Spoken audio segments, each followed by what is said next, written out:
Hello दोस्तों, कैसे हैं आप सब। मैं हूं अजय और आप देख रहे हैं आपके अपने चैनल द एनिमेटर गाय। दोस्तों, आज मैं आपको Pokemon sword and shield episode 30 को हिंदी में एक्सप्लेन करूंगा। आई होप आपको ये वीडियो पसंद आएगी। तो बिना किसी देरी के वीडियो स्टार्ट करते हैं। यहाँ हमारा हीरो ऐश एक ट्रेनर से बैटल कर रहा है। ऐश और रियोलू चैंपियनशिप रैंकिंग के लिए एक ट्रेनर और उसके इलेक्ट्राबज़ से बैटल कर रहे हैं। इलेक्ट्राबज़ शॉकवेव अटैक।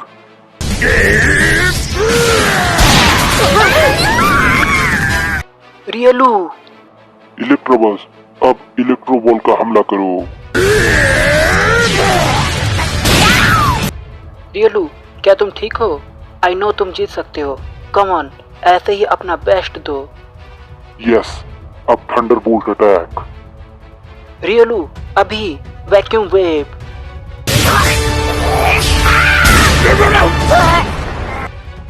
और इसी के साथ ऐश ये बैटल जीत जाता है और उसकी रैंकिंग 900 फर्स्ट हो जाती है। रियोलू, तुमने बहुत अच्छा किया। क्या अमेजिंग फाइट थी। अरे वाह, हमने कर दिखाया। ओके, ये एक विनिंग स्ट्रीक है। क्या बात है पिकाचू, क्या तुम आगे को लड़ना चाहते हो?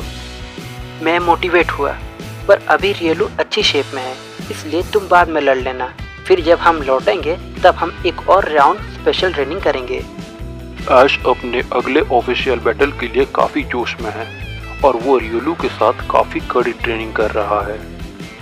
फारफेच, हमला करो।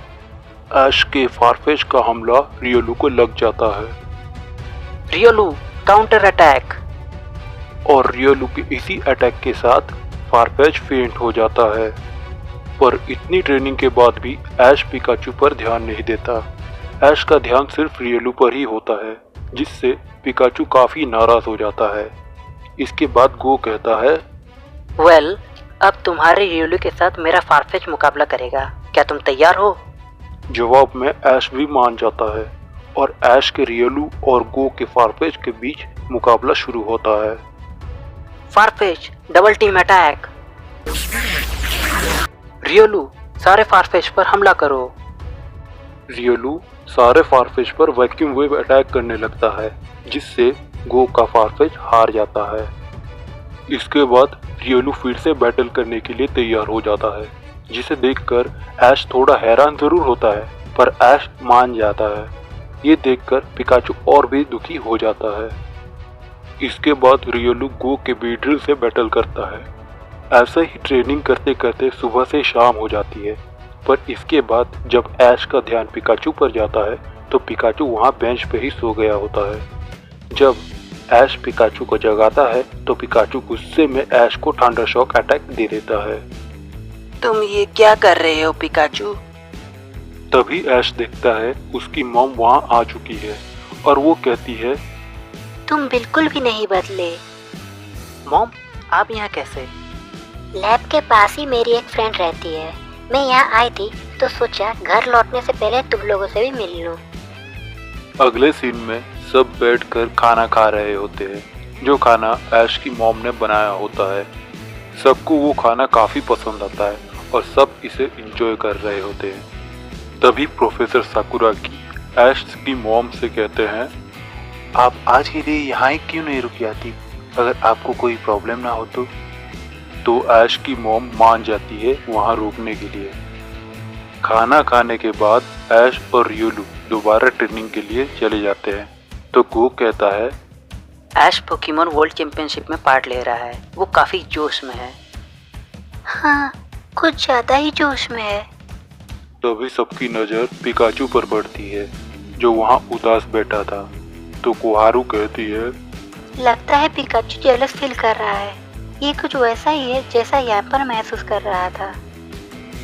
ये देखकर ऐश की मॉम को बुरा लगता है और वो पिकाचू के पास आकर कहती है, पिकाचू ऐश के लिए स्पेशल है। जब से ऐश ने अपने सफर की शुरुआत की है, दोनों साथ हैं। तभी गो ऐश की मॉम से पूछता है, बाय द वे, ऐश को पिकाचू कैसे मिला? जवाब में ऐश की मॉम कहती है, ऐश के 10वें जन्मदिन में जब ऐश अपने सफर की शुरुआत करने वाला था, तब प्रोफेसर ओक ने ऐश को पिकाचू एज ए स्टार्टर दिया था। पहले ये दोनों एक दूसरे को बिल्कुल भी पसंद नहीं करते थे, पर बाद में ये दोनों एक दूसरे के अच्छे दोस्त बन गए। तभी प्रोफेसर साकुरागी कहते हैं, मिसेस केचम, आप बहुत थक गई होंगी, आप जाकर आराम कीजिए, यहाँ की सफाई हम कर लेंगे। इसके बाद गेस्ट रूम दिखाया जाता है जहाँ ऐश की मॉम होती है। ऐश की मॉम पिकाचू को ऐश के पास भेजती है, पर पिकाचू नहीं जाता और ऐश की मॉम के पास ही सो जाता है। अगले दिन जब पिकाचू की नींद खुलती है तो वो देखता है ऐश की मॉम वहाँ नहीं होती। ऐश की मॉम पैलेट टाउन वापस जा रही होती है। वो सबको गुड बाय कहकर वहाँ से चली जाती है, पर इसके बाद ऐश के रियोलू के साथ ट्रेनिंग करने चला जाता है पिकाचू को इग्नोर करके। इससे पिकाचू को बहुत बुरा लगता है और वो वहाँ से भाग जाता है। मिस्टर माइम उसे रोकने की कोशिश करता है, पर पिकाचू नहीं रुकता। अब मिस्टर माइम और पिकाचू की जर्नी स्टार्ट होती है पैलेट टाउन के लिए। रास्ते में मिस्टर माइम पिकाचू को समझाकर वापस ले जाने की कोशिश करता है, पर पिकाचू नहीं मानता। तो मिस्टर माइम भी पिकाचू के साथ पैलेट टाउन ऐश की मॉम के पास जाने के लिए निकल पड़ता है। काफ़ी लंबा सफ़र तय करके काफ़ी मुश्किल भरे हालात को फेस करते हुए मिस्टर माइम और पिकाचू आखिरकार पैलेट टाउन पहुँच ही जाते हैं। तभी पिकाचू और मिस्टर माइम पर स्पेयरो का एक झुंड अटैक कर देता है, पर पिकाचू खुद को और मिस्टर माइम को ठीक उसी तरह बचाता है जैसे कांटो के सफ़र की शुरुआत में पिकाचू ने ऐश को और खुद को बचाया था। यहाँ से पिकाचू को ये एहसास होता है कि उसने बहुत बड़ी गलती की है और वो वापस ऐश के पास जाने लगता है, पर ऐश और गो यहाँ पहले से ही पहुँच गए होते हैं। ऐश पिकाचू को आवाज़ लगाता है और कहता है, मुझे पता था तुम यहीं मिलोगे। मुझे माफ़ करना कि मैंने तुम्हें अकेला छोड़ दिया। मैं तुम्हारी फीलिंग्स को नहीं समझ पाया। प्लीज़ मुझे माफ़ कर दो। ये सुनकर पिकाचू काफ़ी इमोशनल हो जाता है और कूदकर ऐश के गले लग जाता है और एक जोर का थंडर शॉक दे देता है ऐश को। घर के अंदर ऐश की मॉम पिकाचू पर काफ़ी गुस्सा करती है, पर जल्दी ही माफ़ भी कर देती है। इसके बाद सब मिलकर डिनर करते हैं।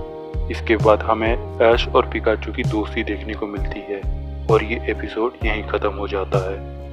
तो दोस्तों, आपको आज की ये वीडियो एक्सप्लेनेशन कैसी लगी कमेंट करके ज़रूर बताना, और वीडियो पसंद आई हो तो वीडियो को लाइक और शेयर ज़रूर करना, और कमेंट में ये भी बताना कि आपको ऐसी और भी एक्सप्लेनेशन वाली वीडियो चाहिए या नहीं। अगर आपका सपोर्ट अच्छा रहा तो मैं एवरी ट्यूसडे को ऐसी ही वीडियोस लाया करूँगा।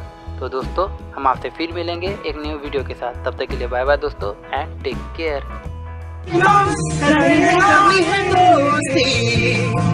यही है किस्मत मेरी, हो तुम मेरे साथी, देखेगी ये दुनिया सारी।